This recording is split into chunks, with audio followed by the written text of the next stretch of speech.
नमस्ते दोस्तों, स्वागत है हमारे चैनल पर। आज हम बात करेंगे एक मजेदार मूवी के बारे में जिसका नाम है लायल लायल क्रोकोडाइल। ये एक अनोखी कहानी है जिसमें एक गाना गाने वाला क्रोकोडाइल है जो न्यूयॉर्क शहर में अपने परिवार के साथ रहता है। तो बिना वक्त गवाए इस वीडियो को शुरुआत करते हैं। अगर आप हमारे चैनल पे नए हो तो चैनल को सब्सक्राइब जरूर करें और बेल आइकन को दबाना न भूले ताकि हमारा अगला वीडियो आपको तुरंत मिले। फिल्म की शुरुआत न्यूयॉर्क शहर में होती है जहाँ एक स्ट्रगलर जादूगर हेक्टर एक नेशनल टैलेंट शो जिसका नाम let's see what you got है वो उसमें हिस्सा लेने की कोशिश करता है, लेकिन उसे बार बार रिजेक्ट किया जाता है क्योंकि उसका जादू काफी पुराना और बोरिंग माना जाता है। उसके बाद वो निराश होकर एक पेट शॉप में चला जाता है ताकि एक जानवर खरीद कर उसके साथ शो में परफॉर्मेंस कर सके। वहाँ पर उसे एक क्रोकोडाइल मिलता है जो पिंजरे में गाना गा रहा था। ये देख कर वो काफी खुश हो जाता है और वो उसे अपनी सफलता की चाबी मानता है। वो उसे खरीद कर अपने घर लेके जाता है। वो उसे लायल नाम देते हैं, लेकिन लायल काफी डरा हुआ था क्योंकि ये जगह उसके लिए नहीं थी। उसके बाद हेक्टर गाना बजाना शुरू करता है और लायल उसके साथ मिलकर बेहतरीन डांस करता है। वो दोनों मिलकर शो के लिए एक अच्छा गाना तैयार करते हैं। हेक्टर अपने घर को गिरवी रख के शो के लिए पैसों का इंतजाम करता है, लेकिन लायल शो में स्टेज पर काफी डर जाता है और वो सबके सामने गा नहीं पाता और हेक्टर का शो पूरी तरह से खराब हो जाता है और उसे अपना घर छोड़ना पड़ता है। लेकिन वो लायल को घर के ऊपर के कमरे में छुपा देता है और उससे वादा करता है कि वो जल्दी वापस आ जाएगा और वो पैसे कमाने के लिए चला जाता है। उसके बाद हमें 18 मंथ लेटर का वक्त दिखाया जाता है। उस घर में प्रेम परिवार रहने के लिए आता है। उसमें मिस्टर प्रेम, उसकी पत्नी केटी और उनका बेटा जॉश होता है। केटी को डाइट फूड खाने का बहुत शौक होता है। इस पर उसने कई किताबें लिखी थी, लेकिन जॉश यहाँ पर आकर खुश नहीं था क्योंकि उसे शहर की भागदौड़ से काफी डर लगता है। उनकी मुलाकात इनके नेबर से होती है। उसका नाम मिस्टर ग्रम्प होता है और उसकी बिल्ली का नाम मलाइका था। जॉश को बिल्ली काफी पसंद आती है, लेकिन उनका नेबर काफी खड़ूस था। वो उनसे कहता है कि आपको यहाँ पर रहना है तो यहाँ के कानून मानने होंगे,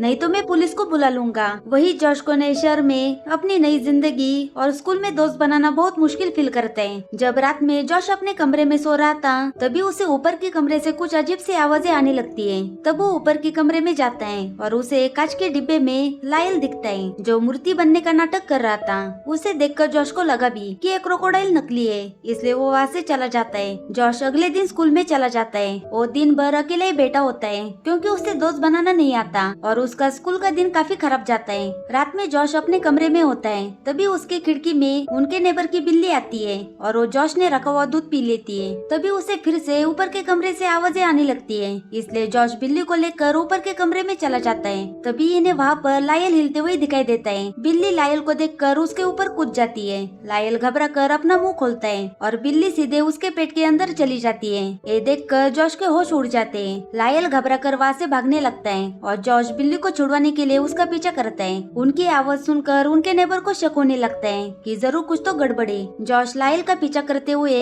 एक सुनसान गली में पहुंच जाता है। तभी एक आदमी आके जॉश को लूटने की कोशिश करता है, लेकिन लायल वहाँ पर आके जोर से दौड़ता है। इस वजह से वो आदमी घबरा कर वहाँ से भाग जाता है। ज्यादा चिल्लाने की वजह से नेबर की बिल्ली भी बाहर आती है और लायल वहाँ से जाने लगता है। तभी जॉश कहता है कि मुझे घर जाने का रास्ता तो बता के जाओ। तब लायल जॉश को घर वापस लेके जाता है। अब जॉश का भीड़ भाड़ से डर खत्म हो जाता है। वो अपनी माँ के बिना ही स्कूल में चला जाता है। स्कूल में उसकी मुलाकात ट्रूडी नाम के लड़की से होती है। वो उससे दोस्ती करने की कोशिश करता है, लेकिन वो इतना नर्वस होता है कि वो अपने दिल की बात बोल नहीं पाता और ट्रूडी वहाँ से चली जाती है। वही रात में जॉश लायल के साथ बाहर घूम रहा होता है। उसे लायल के साथ बहुत मजा आने लगा था। वो उसके साथ होटल से फेंका हुआ खाना भी खाता है। उसने ऐसा कभी नहीं खाया था, लेकिन उसे ऐसी चीजें खाकर बहुत मजा आता है। वो लायल से कहता है कि उसकी माँ सौतेली है, उसकी असली माँ की मौत हो गई है और एक एक जॉश काफी उदास हो जाता है। उसे उदास देखकर लायल को भी अपने मालिक हेक्टर की याद आती है, लेकिन वो कुछ भी बोल नहीं पाता और गाना गाना शुरू कर देता है। उसे गाना गाते हुए देखकर जॉश चौंक जाता है और खुश होकर उसके साथ बहुत एंजॉय करता है। अगले दिन जॉश की मॉम उसके कमरे में जाती है और उसके साथ क्रोकोडाइल को सोते हुए देखकर बहुत घबरा जाती है। वो जॉश को लेकर तुरंत कमरे से बाहर चली जाती है और उसे कहती है कि वो पेट नहीं बल्कि बहुत खतरनाक जानवर है, वो क्रोकोडाइल है। और वो अपने पति को कॉल करने लगती है, लेकिन जॉश कहता है कि वो ऐसा नहीं है बल्कि वो बहुत अच्छा है। वो मेरा इकलौता दोस्त बन गया है और मैं यहाँ पर उसकी वजह से खुश हूँ। अपने बेटे के खुशी के सामने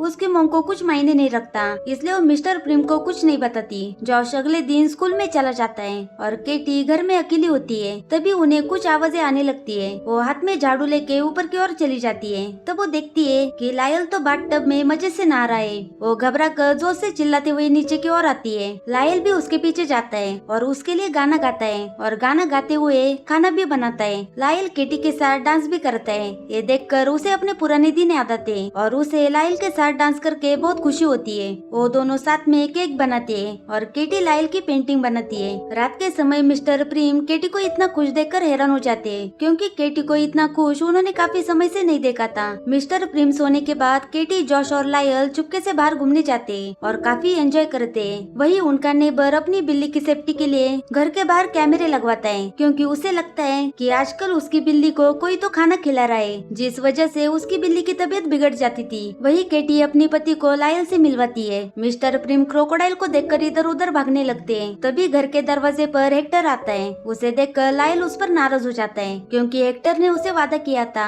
कि वो जल्दी पैसे कमा कर वापस आएगा, लेकिन हेक्टर उसे लावारिस की तरह छोड़कर गया और अब 1 साल के बाद वापस आ गया। हेक्टर उसे मनाने के लिए गाना गाता है और उसे मना लेता है। वही हेक्टर के आने से केटी और मिस्टर प्रिम परेशान हो जाते हैं। केटी मकान मालिक को फोन करती है। तभी उन्हें पता चलता है कि ये घर हेक्टर का था। उसने शो के लिए घर गिरवी रखा था और वो कॉन्ट्रैक्ट के मुताबिक साल में 15 दिन अपने घर में रह सकता है। रात में हेक्टर और लायल देर तक गाने बजाते हैं। इस वजह से मिस्टर प्रिम सो नहीं पाते और अगली सुबह के लिए मॉर्निंग वॉक के लिए चले जाते हैं। उसके बाद केटी, जॉश, हेक्टर लायल को साथ में लेके शहर घूमने के लिए निकल पड़ते हैं। वो चारों दिन भर काफी मजे करते हैं। लायल को भी इस तरह खुले तरीके से घूमकर काफी मजा आता है। रात में मिस्टर प्रिम जब घर वापस आते हैं तभी चारों मिलकर काफी मजे कर रहे हैं। ये देखकर उनको ये बात हजम नहीं होती कि हमारे घर में एक क्रोकोडाइल है और मेरी फैमिली एक क्रोकोडाइल के साथ मजे कर रहे हैं। लेकिन लायल को पता चल जाता है कि मिस्टर प्रिम उसे बिल्कुल पसंद नहीं करते, इसलिए उनसे दोस्ती करने के लिए मिस्टर प्रिम के पुराने रेसलिंग के कपड़े लेकर उनके पास चला जाता है और दोनों मिलकर रेसलिंग करते हैं। लायल जानबूझकर मिस्टर प्रिम से हार जाता है। इस वजह से मिस्टर प्रिम को काफी कॉन्फिडेंस आता है और उन दोनों में अच्छी दोस्ती हो जाती है। अगले सीन में हम देखते हैं कि हेक्टर प्रिम फैमिली के सामने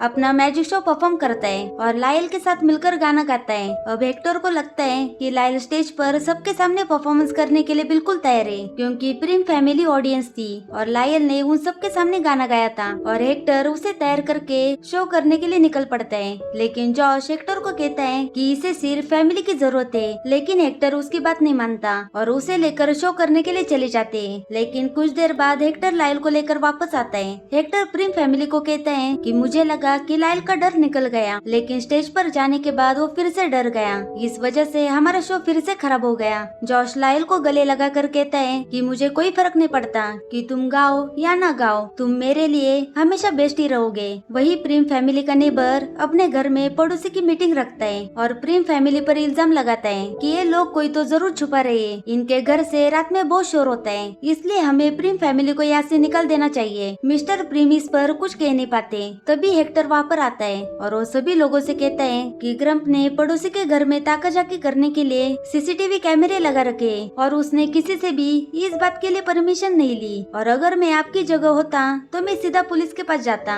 ये सुनकर ग्रम्प चुप हो जाता है और सभी को बाहर जाने के लिए कहता है, लेकिन हेक्टर को अकेले रुकने के लिए कहता है। उसके बाद प्रिम फैमिली के घर में एनिमल कंट्रोल वाले लोग आते हैं और लायल को पकड़कर चिड़ियाघर लेके जाते हैं। इस बात से जॉश काफी उदास हो जाता है। वही लायल चिड़ियाघर में अकेला फील करने लगा था। वहाँ पर उसके साथ काफी खतरनाक क्रोकोडाइल भी होते हैं। वही अगले दिन प्रिम फैमिली लायल से मिलने के लिए आती है। जॉश लायल को छुड़वाना चाहता है, लेकिन उसके मॉम डैड उसे समझाते हैं। लेकिन जॉश कहते हैं कि वो अकेला मेरा दोस्त था, उसकी वजह से मैं खुश रहने लगा था और आप भी। तभी जॉश को पैनिक अटैक आता है और वो बेहोश हो जाता है। उसके मॉम डैड उसे हॉस्पिटल लेकर चले जाते हैं। वही हेक्टर शहर छोड़कर जा रहा था। वही जॉश लायल की याद में उसके बेड पर ही सो जाता है। सब लोग लायल के जाने की वजह से काफी दुखी होते हैं। अगली रात हेक्टर जॉश से मिलने के लिए आता है। वो उसे बताता है कि मैंने ही लायल के बारे में बता दिया था, इस वजह से उसे चिड़ियाघर जाना पड़ा। वो उससे माफी मांगता है। दरअसल हेक्टर पूरी तरह से कर्जों में डूब चुका था और जब ग्रम्प ने उसे पैसों का लालच दिया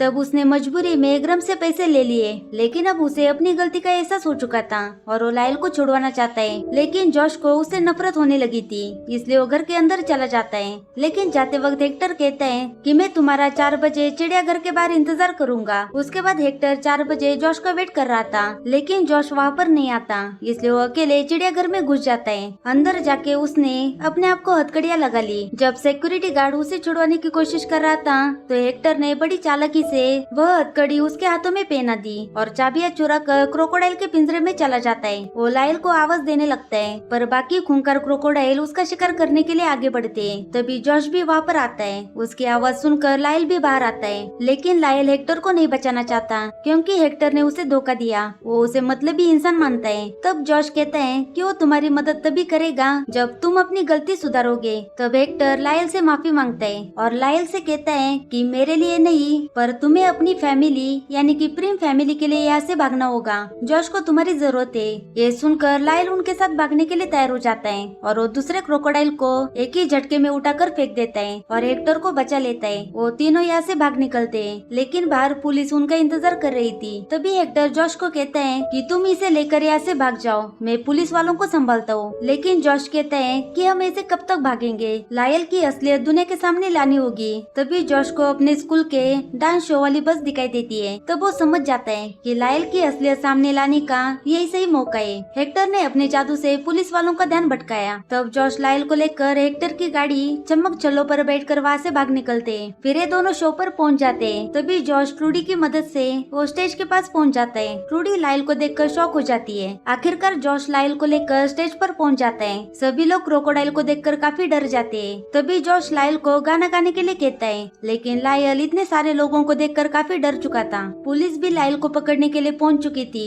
वही जॉश उसकी हिम्मत बढ़ाने के लिए खुद गाना गाने लगता है। उसे देखकर लायल भी उसके साथ गाने लगता है और उसने अपने डर को आखिरकार हरा दिया। क्रोकोडाइल को गाते हुए देखकर सब लोग उसके दीवाने हो जाते हैं और पुलिस भी पीछे हट जाती है। लायल को गाते हुए देखकर हेक्टर भी खुश होता है। उसके बाद हमें 1 मंथ लेटर का सीन दिखाया जाता है। प्रिम फैमिली कोर्ट में होती है। दरअसल उनके नेबर ग्रम्प ने क्रोकोडाइल को घर में रखने की वजह से उन पर केस कर दिया था। जज को भी ग्रम्प की बातें सही लगने लगी थी, लेकिन फैसला सुनाने से पहले हेक्टर वहाँ पर आता है। दरअसल हेक्टर को घर के असली पेपर मिले थे जो ग्रम्प ने अपने बेड के नीचे छुपा कर रखे थे और उस पेपर को ग्रम्प के बिल्ली ने उसे दिखाए थे। दरअसल ग्रम्प ने हेक्टर के दादी से उस पेपर को चुराया था। उस पेपर से पता चलता है कि हेक्टर की दादी ने न्यूयॉर्क में चिड़ियाघर बनाया था और सरकार ने उन्हें जंगली जानवर रखने की परमिशन दी थी। ये सुनकर जज ने प्रिम फैमिली के हक में फैसला सुनाया और उन्हें लायल को पालने की परमिशन दे दी। इससे सभी लोग काफी खुश हो जाते हैं। उसके बाद प्रिम फैमिली लायल को साथ में लेके वेकेशन मनाने के लिए शहर से बाहर जाते हैं। हेक्टर ने लायल के लिए काफी शो बुक किए थे, लेकिन वो लायल को नहीं रोकता। तभी ट्रूडी हेक्टर के पास अपना पालतू स्नेक लेकर आती है ताकि हेक्टर उसके साथ अपने शो में शामिल कर सके। हेक्टर उसका नागिन डांस देखकर काफी खुश होता है और हेक्टर उसे खरीद लेता है और इसी के साथ मूवी यहाँ पर खत्म होती है। Thank you for watching.